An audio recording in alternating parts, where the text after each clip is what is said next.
The scream pierced the morning air at exactly 7:47 a.m. "Help! Someone's taking my daughter!" Parents froze in panic, children scattered in terror, and chaos erupted at the school crossing. But the man in the reflective vest didn't freeze. He moved with the speed and precision of someone who'd spent 20 years training for moments exactly like this. Welcome to Stories from Us. Before we begin this powerful story of hidden protection and courage under fire, tell me in the comments, what city are you watching from today? And if you believe stories like this deserve to be heard, hit that subscribe button. These moments matter more than you know. Robert Bob Williams had been standing at the same corner for 8 years, positioned at the intersection of Maple Street and Fifth Avenue like a human guardian between the chaos of morning traffic and the innocence of childhood. Every morning at 7:30 a.m. sharp, he took his position with the same ritual. Bright orange reflective vest pulled over his shoulders, red stop sign gripped firmly in his weathered hands, and that same friendly smile that had greeted thousands of children on their way to Lincoln Elementary School. The kids called him Uncle Bob and trusted him with the absolute faith that only children can give. He was part of their daily routine, as reliable as the sunrise, as comforting as their morning breakfast. They'd wave from car windows, run up to high-five him before crossing, and tell him about lost teeth, new puppies, and playground adventures. To them, he was just the nice crossing guard who kept them safe. Bob was 60 years old, with steel gray hair and the kind of physical presence that suggested he'd stayed in shape long past the age when most men let themselves go. His posture was military straight, his movements controlled and economical, and his eyes held a sharpness that constantly scanned the environment around him. Most people assumed he was just watching for traffic, but Bob's trained gaze was searching for much more: potential threats, suspicious behavior, anything that might endanger the children under his protection. The parents had mixed feelings about him. Most were grateful for his dedication, but some complained that he was too slow stopping traffic, too cautious with the crossing procedures. Teenage drivers would mock the old crossing guard guy when they thought he couldn't hear. During morning rush hour, impatient commuters would honk their horns and gesture for him to speed up the process. Bob never responded to the disrespect, never lost his temper, never explained that his excessive caution came from decades of training in threat assessment and protective protocols. What none of them knew, what none of them had ever bothered to ask, was that Robert Williams had spent 20 years commanding the city's most elite SWAT team, leading operations that ranged from high-risk warrant executions to counter-terrorism responses. He'd been trained in hostage rescue, tactical negotiations, and close-quarters combat. He'd studied criminal psychology, threat assessment, and child protection protocols. He'd commanded operations that saved lives and prevented tragedies that would have made headlines if they'd gone wrong. Bob's early retirement from SWAT hadn't been forced. It had been his choice.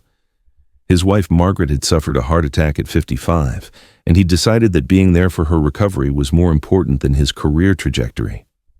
When she passed away 2 years later, the house felt too empty, too quiet, filled with memories that made retirement feel more like penance than reward. The crossing guard position had been the first job he'd applied for, not because he needed the money, his police pension covered his modest lifestyle, but because he needed purpose. Working with children, protecting them, being part of their daily lives gave him something that sitting at home never could. It was a different kind of service, but service nonetheless. His daily routine never varied. Position at 7:30 a.m., helping children cross safely until 8:15 when the school day officially began. Return at 11:30 for lunch recess, then again at 3:30 for afternoon dismissal. In 8 years, there had never been a single accident, never a child injured on his watch. The intersection was a haven of safety in a world that could be unpredictably dangerous. That Tuesday morning in November had started like thousands of others. The air was crisp with the promise of winter, a light fog still clinging to the street corners as Bob took his position. Children were bundling up against the cold, parents hurrying to drop them off before heading to work, the familiar rhythm of a school day beginning. Sarah Johnson was walking her daughter Emma to school, just as she had every morning for the past 3 years. Emma was 8 years old, with bright blonde hair and the kind of infectious energy that made adults smile despite themselves. She adored Bob and always made a point of greeting him with enthusiasm that could brighten even the gloomiest morning. "Good morning, Uncle Bob," Emma called out as they approached the crossing. "Good morning, sunshine," Bob replied, raising his stop sign to halt traffic. "Let's get you safely across to school." Emma hugged her mother goodbye and started skipping toward the school entrance, her backpack bouncing with each step. Bob had witnessed this scene hundreds of times, the transition from parent to school, the moment when his protection became the bridge between home and education. But something was different that morning. Bob's trained eye caught a detail that others missed. An older sedan parked across the street, engine running, with a single occupant who seemed to be watching the children rather than waiting for someone. The vehicle wasn't familiar, and the man inside had been there for at least 10 minutes without any apparent purpose. Bob's police instincts triggered an immediate alert. He memorized the license plate, studied the man's facial features, and began tracking his behavior patterns. The individual was approximately 30 years old, athletic build, wearing a hooded sweatshirt that obscured his features. Most importantly, his attention was focused entirely on the children, not on any specific child who might be his own. As Emma walked toward the school entrance, the sedan's door opened. The man stepped out with purposeful stride, moving directly toward Emma with an urgency that immediately escalated Bob's concern from suspicious to dangerous. This wasn't a parent running late or a teacher arriving early. This was predatory behavior, and Bob recognized it from years of studying criminal patterns. "Emma, come back here," Bob called out, but the distance was too great and the timing too precise. The man reached Emma just as she passed the school's front gate. He grabbed her arm and attempted to redirect her toward his waiting vehicle. Emma resisted, confusion and fear replacing her morning cheerfulness as she realized this stranger was trying to take her somewhere she didn't want to go. "Help! Someone's taking my daughter!" Sarah Johnson screamed from the sidewalk, her voice cutting through the morning air like a knife. Bob was already moving. 20 years of SWAT training activated instantly, muscle memory overriding conscious thought as he dropped his stop sign and began running toward the threat. His movement pattern changed completely. No longer the friendly crossing guard, but a tactical operator responding to a high-priority situation involving child endangerment. "Release the child," Bob shouted, his voice carrying the unmistakable authority of someone accustomed to being obeyed in life-or-death situations. The kidnapper looked up, saw an elderly crossing guard approaching, and made a fatal miscalculation. He saw only the orange vest and gray hair, not the trained operative underneath. He continued dragging Emma toward his vehicle, confident that he could complete the abduction before the old man could reach them. This was the biggest mistake of his criminal career. Bob covered the distance in under 5 seconds, his approach angle calculated to cut off the kidnapper's escape route while positioning himself between the threat and additional potential victims. His first tactical move was precise and efficient, a pressure point strike to the kidnapper's wrist that immediately caused him to release Emma, followed by a joint lock that brought the man to his knees. "Stay down," Bob commanded, applying controlled pressure to ensure compliance while keeping one eye on Emma's location and safety. The entire interaction had lasted less than 10 seconds, but the professional efficiency of Bob's response revealed capabilities that no one at the school crossing had ever imagined. Parents stared in amazement as the friendly crossing guard demonstrated tactical skills that belonged in special operations training videos.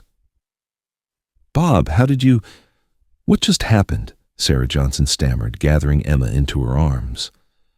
"I'm a retired police officer," Bob said calmly, maintaining control of the suspect while scanning the area for additional threats. "Emma's safe now." The kidnapper, now face down on the pavement with his arms secured behind his back, realized that he had seriously underestimated his target. "You're just a crossing guard," he protested through gritted teeth. 20 years SWAT commander," Bob replied matter-of-factly. "Wrong place, wrong time, wrong choice." Police sirens were approaching, called by multiple witnesses who had seen the attempted abduction. Bob maintained professional control of the scene. keeping the suspect secured while providing clear information to the responding officers about what had occurred. We have an attempted kidnapping, suspect in custody, no injuries to the victim, Bob reported to the first officer who arrived on scene. Child is safe and accounted for. The responding officer, a young patrolman named Stevens, looked confused by the professional terminology coming from someone in a crossing guard uniform. Sir, what's your background? Retired SWAT commander, 20 years with the department. Current assignment is school crossing guard. Officer Stevens's expression shifted from confusion to respect. Commander Williams? I've heard about you at the academy. You're a legend in the department. Bob nodded acknowledgement but kept his attention focused on the immediate situation. The suspect was searched and arrested, revealing a criminal history that included multiple charges related to child endangerment across several states. Emma had been targeted by a serial predator who had chosen Lincoln Elementary because he believed it offered an easy opportunity. Bob, said Officer Stevens as they completed the arrest procedures, why didn't anyone at the school know about your background? It wasn't relevant to the job, Bob replied. I'm here to protect children, not to be recognized for past service. The incident made local news within hours. Television crews arrived at the school, wanting to interview the hero crossing guard who had prevented a kidnapping using advanced tactical skills. But Bob declined all interviews, preferring to let the police department handle media relations while he focused on what mattered most, ensuring that Emma and the other children felt safe returning to school. The story spread beyond local news when someone posted cell phone footage of the incident on social media. The video showed Bob's lightning-fast response, his professional restraint of the suspect, and his immediate return to checking on Emma's welfare. Comments poured in from around the country, praising the crossing guard who had revealed himself to be a highly trained protector. But Bob's routine didn't change. The next morning at 7:30 a.m., he was back in position at the intersection of Maple Street and Fifth Avenue, wearing the same orange vest, carrying the same stop sign, offering the same friendly smile to the children who depended on him. The only difference was in how people saw him.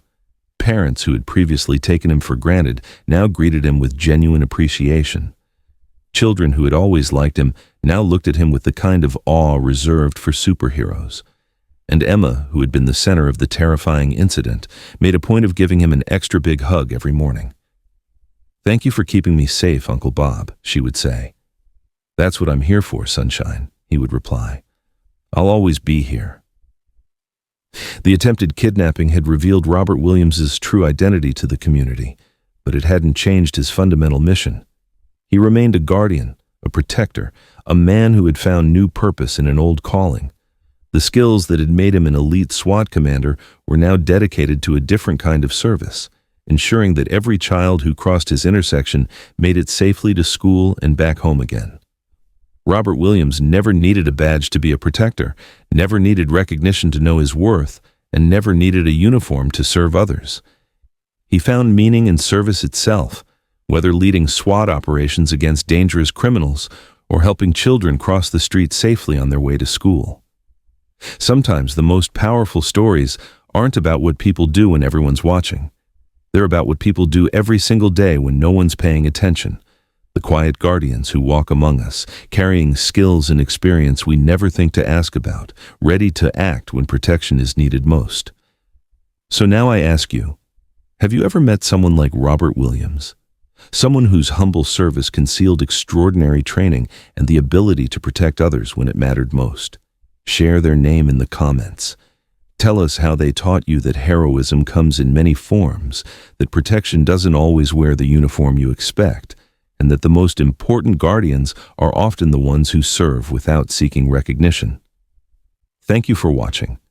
If this story moved you, subscribe to help us honor the quiet protectors who deserve to be remembered. We'll see you in the next story. And until then, remember, the next time you see someone doing ordinary work with extraordinary dedication, look a little closer. You might be standing next to a guardian,